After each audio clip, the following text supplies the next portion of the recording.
नवरात्रि के दूसरे दिन माँ दुर्गा के ब्रह्मचारिणी स्वरूप की पूजा की जाती है। बता दें कि ब्रह्म का अर्थ है तपस्या। माँ का ये रूप अपने भक्तों और सिद्धों को अनंत फल देने वाला है। इनकी उपासना से तप, त्याग, वैराग्य, सदाचार और संयम की वृद्धि होती है। शास्त्रों में ब्रह्मचारिणी का अर्थ है तपस्या की चारिणी, यानी तप का आचरण करने वाली। देवी का यह रूप पूर्ण ज्योतिर्मय और अनंत भव्य है। इस देवी के दाएं हाथ में जप की माला और बाएं हाथ में यह कमंडल धारण करती हैं। चलिए जानते हैं नवरात्रि के दूसरे दिन माँ ब्रह्मचारिणी के बारे में। मान्यता है कि पूर्व जन्म में इस देवी ने हिमालय के घर पुत्री रूप में जन्म लिया था और नारद जी के उपदेश से भगवान शंकर को पति रूप में प्राप्त करने के लिए घोर तपस्या की थी।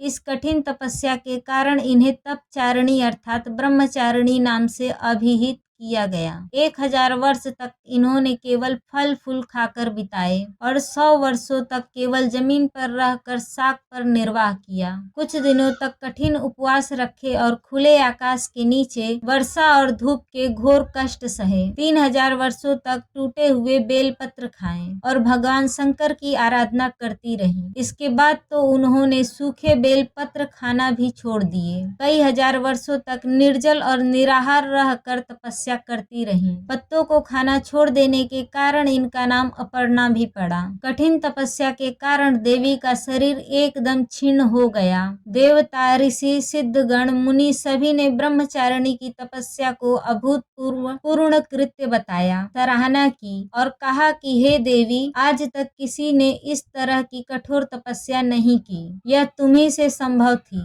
तुम्हारी मनोकामना परिपूर्ण होगी और भगवान चंद्रमौली शिव जी तुम्हें पति रूप में प्राप्त होंगे। अब तपस्या छोड़कर घर लौट जाओ। जल्द ही तुम्हारे पिता तुम्हें बुलाने आ रहे हैं। माँ ब्रह्मचारिणी देवी की कृपा से सर्व सिद्धि प्राप्त होती है। दुर्गा पूजा के दूसरे दिन देवी के इस स्वरूप की उपासना की जाती है।